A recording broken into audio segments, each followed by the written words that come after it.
Look in the mirror, you smile, and your reflection smiles back. Right. You step to the left, and the reflection mirrors you perfectly. Yeah, it's immediate.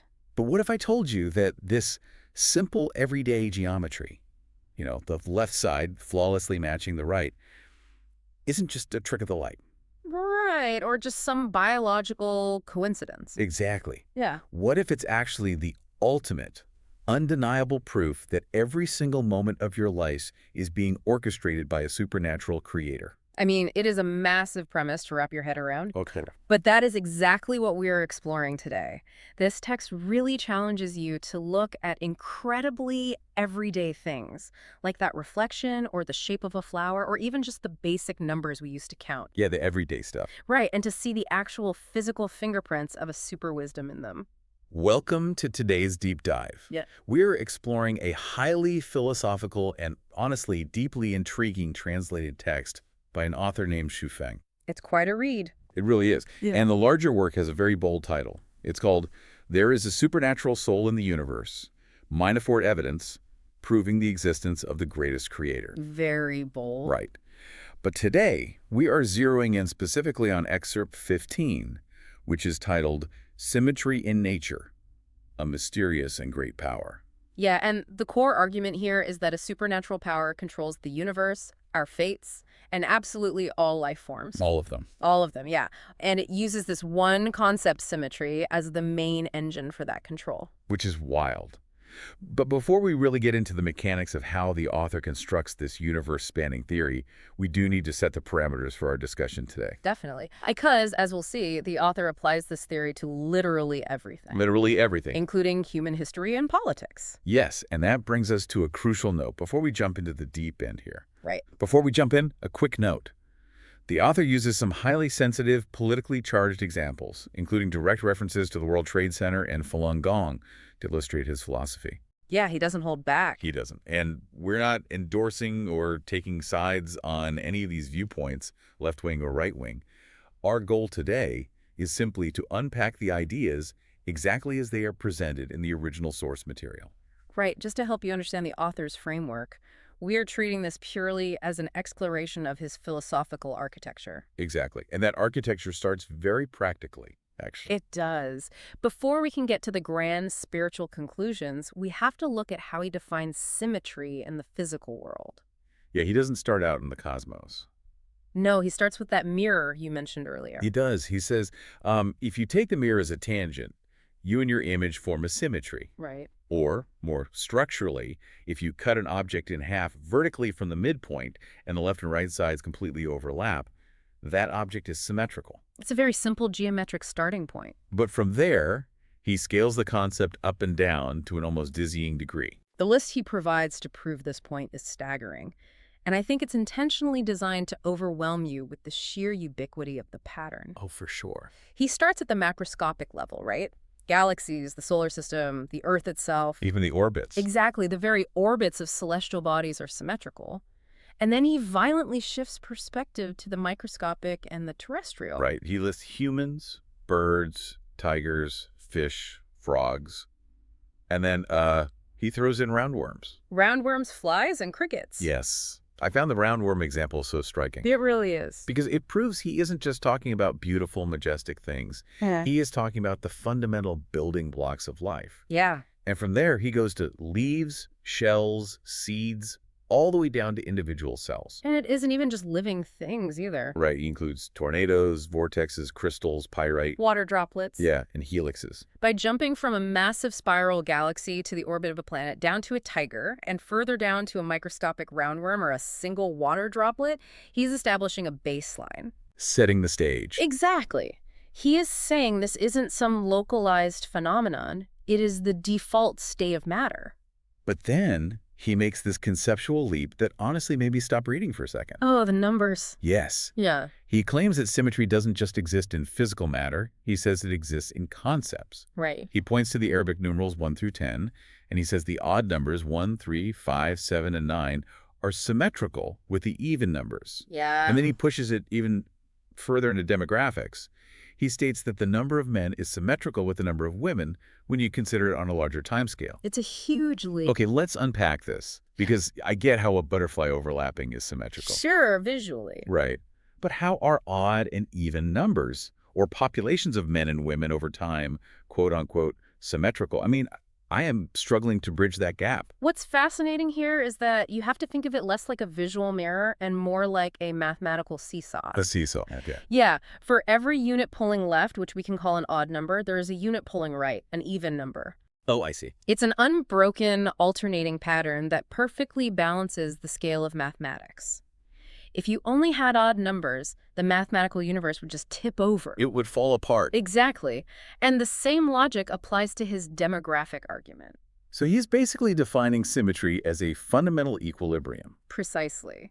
If you look at human birth rates over, say, a few years in a specific town, you might see asymmetry. You know, more boys than girls, or vice versa. Right, local fluctuations. But the author argues that if you pull the lens back and look at the entire species over centuries, the ratio balances out perfectly. Which is true. Yeah. And that demographic equilibrium is, to him, the conceptual equivalent of the left side of a leaf matching the right side of a leaf. Wow. Without this foundational balancing of opposites, the universe simply wouldn't exist. It relies on this omnipresent equilibrium to hold itself together. That makes a lot more sense. It's like everything is holding up the other side of the room. Exactly. But, if this invisible rule of equilibrium governs the orbit of planets, the math we use, and the populations of entire species, it naturally begs the question, does this cosmic geometry govern our own minds? And this is where the author pivots from physics to psychology and aesthetics. Right. He argues that symmetry is the absolute root of all beauty, and asymmetry is the root of deep discomfort. He draws a very hard line here.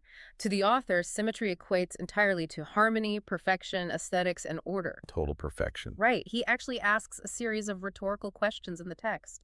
Why are beauties intoxicating? Why are fresh flowers pleasing to the eye? Why do great sculptures appeal to us? Exactly. He even brings up the soothing, tranquil nature of the classical music piece, Moonlight on the Spring River. Beautiful piece of music. It is. And his answer to all of these questions is that they are harmonious and perfect. They provide the enjoyment of beauty solely because they adhere to the law of symmetry. And to prove how deeply wired we are to recognize this, he uses a thought experiment that is just incredibly jarring. Oh, it really is. Yeah. He asks you to imagine a girl whose left eye is visibly larger than her right, whose mouth is oblique, who has 4 fingers on her left hand but 8 toes on her right foot, and whose left leg is shorter than her right. It's intense. He asks, point blank, how would you feel looking at her? It is a grotesque image, but it's a highly effective rhetorical device. It definitely gets the point across. Right. By pushing his symmetry to its absolute extreme, he forces us to acknowledge our own internal baseline for what feels, right or comfortable. Yeah. He's arguing that your visceral reaction to that image isn't just a cultural preference for prettiness, it is a biological, innate revulsion to a broken universal law. And he takes that biological revulsion and maps it directly onto human psychology. He does. He introduces this concept of psychological symmetry. A mature person, he claims, is psychologically symmetrical. They are tranquil and comfortable to be around. Balanced. Exactly. But an asymmetrical person, they are whimsical, eccentric, irascible, testy, and tempestuous. Well, strong adjectives there. Right. Tranquility is symmetry. Turbulence is asymmetry. And it inherently makes you upset. He even points out that outstanding artists, painters, sculptors, musicians, architects, and even effective political leaders are essentially just experts in creating and utilizing this symmetry. Right, they harness it. Yeah. Mastering this universal law allows them to perform their tasks with ease and skill. I have to push back on this, though. Okay, go for it. Because he claims that outstanding artists use symmetry to create perfect beauty. But wait, aren't some of the most captivating pieces of art actually off-center? That's a fair point. Right. What about a jazz solo that thrives on unpredictable, asymmetrical timing? Or a painting where the composition is deliberately unbalanced just to draw your eye and create tension? Sure, yeah. And even in life, we often value people with quirky, unpredictable, eccentric personalities. So does symmetry always equal perfect and asymmetry always equal defective? It is a great question, especially based on modern art theory, where tension is often the whole point. But we have to look at this through the author's extremely rigid framework. To the author, symmetry is enduring and asymmetry is fleeting. Enduring versus fleeting. Yes. He literally writes, symmetry is perfect, while asymmetry is defective. So even if an asymmetrical painting is interesting to look at, it's not considered perfect. Exactly. An off-center painting might hold your attention for a moment because of its tension, but the author would argue it doesn't represent enduring universal truth. I see. Eccentricity might be entertaining at a dinner party, but it represents psychological turbulence, not mature tranquility. Right, it's temporary. In his view, anything that breaks symmetry, no matter how briefly interesting it might be, is inherently flawed because it violates the foundational order of the universe. And that rigid definition is exactly what leads us into the darkest, most dramatic part of his theory. It really escalates here. It does. Bruh. Because he views symmetry not just as a preference, but as the ultimate governing law of harmony. He starts applying it retroactively to explain violence, history, and the downfall of civilizations. Right. He elevates asymmetry from a mere aesthetic defect to an actively destructive force. He begins this section with a common proverb you've probably heard. The nail that sticks out gets hammered down. Sure, we hear that all the time. Right. And we usually think of that as a sociological observation about human conformity. Society just doesn't like outliers. Right. But the author asks a deeper question. Why does it get hammered down? His answer isn't about society at all. It's about physics. Physics? Yes. It gets hammered down because it breaks the symmetry. It is a physical manifestation of a broken law, and the universe simply does not tolerate broken laws. And he gives examples of this. He points to the Leaning Tower of Pisa, saying the reason it makes people feel a subconscious anxiety is because it lost its symmetry. Yeah. He says monsters and demons in our stories are frightening specifically because they are asymmetrical. And then he turns his lens squarely on human history. Right. And again, to reiterate our disclaimer, we are just presenting his framework here neutrally. Exactly. But he claims that ancient civilizations in human history declined because they lost symmetry. He applies it to massive geopolitical events. He does. He states that the World Trade Center in America was bombed because America had become unsymmetrical with other countries.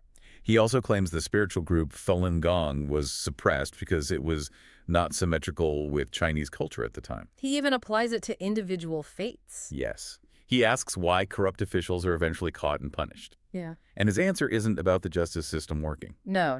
He says it's that their mentality became asymmetrical with the common people. He gives a historical example of a Chinese emperor hanging himself. Right. And he attributes the suicide not to complex political and economic rebellions, but simply because the emperor's existence had become asymmetrical with the situation of the time. The scope of his argument here is just audacious. It really is. He is stripping away all the complex sociological, economic, and political variables we usually use to explain history and replacing them with a single geometric rule. And it gets wilder because he scales this destructive force all the way back up to the cosmos. Oh, the meteorites. Yes. Why do meteorites fall from the sky and crash into planets? We would say orbital decay, gravitational pulls, collisions. Yeah, it's stuff. Exactly. But he says it is because those celestial bodies lost their symmetry. Which perfectly illustrates how literally he takes this concept. Here's where it gets really interesting. Because reading all these examples of empires falling, towers leaning, and meteorites crashing, I couldn't help but picture the universe as having a giant aggressive immune system. Oh, that's a great way to put it. Right. In this view, asymmetry is treated exactly like an infection. That is a phenomenal analogy. And if we connect this to the bigger picture, let's dig into how that immune system actually functions in his framework. Okay. Think of a human empire that grows too fast, or an individual who becomes too corrupt, or even a planet that gathers too much mass as a tumor. Okay, tumor. It's pulling too much energy. It is growing unsymmetrically compared to the rest of the body. So when the nail gets hammered down or the meteorite crashes, that isn't a tragedy in his view. Not at all. The greatest creator doesn't need to send lightning bolts from the sky. Right. The creator just lets the universe's natural white blood cells do their job. Whether that white blood cell takes the form of a political revolution, a judicial punishment, or the gravity pulling down a meteorite, it is simply the universe violently purging the infection to restore its baseline symmetrical health. He actually uses a very specific phrase for this in the text. He says symmetry is used to control overdevelopment and disharmonious kinetic and potential energies. Right, which sounds like incredibly dense physics jargon. It really does. But when he says disharmonious kinetic energy, he literally just means Anything moving too fast or growing too big for its own good. Oh, okay. An unchecked ego, a greedy empire, a speeding celestial body. The underlying force uses symmetry as a tool to snap those runaway energies back into equilibrium. So gravity, karma, political downfalls in this philosophy, they are all exactly the same physical force. Exactly. They are the universe correcting a math error. That is profound. The universe correcting a math error. Yeah. So we've seen what symmetry does, according to the author. It dictates the shape of a roundworm, defines our revulsion to a crooked face, governs the psychological maturity of our minds, and acts as the violent, invisible hand of history. It does a lot. It really does. Which brings us to the final piece of the puzzle. Why it exists at all. This is the ultimate thesis of his entire text. Right. He firmly believes that symmetry isn't just a happy accident of physics or biology. Definitely not an accident to him. No. He asks a series of very pointed questions about nature that we generally take for granted. Like what? Like, why do humans have 2 eyes instead of 3? Why is the Earth round? Why does a dog's tail grow on its rear body? Fair questions. Why are the wings of butterflies and birds identical? Why do people universally dislike ugly things? And here is where he draws a line in the sand and explicitly challenges the scientific method. He really goes after it. He does. He says that scientists will certainly seek answers from the characteristics and structures of particles. They will look at atoms, electrons, protons, neutrons, and photons. Yeah. But, he declares, it will be in vain. He argues that science cannot explain the balanced symmetry of the two sexes, or why humans do not have tails. And because he believes science fails to answer these questions, he offers his ultimate conclusion. Which is? That deep within our subconscious selves, we feel that a higher wisdom is controlling all beings, and that higher wisdom is the greatest creator. Hold on, I have to stop here because this is a massive leap. It is a jump. I was mentally arguing with the text during this whole section. So what does this all mean? Couldn't an evolutionary biologist very easily explain why humans don't have tails? Oh, absolutely. Right. We understand genetic mutation, bipedalism, and natural selection, or why we have 2 eyes instead of 3.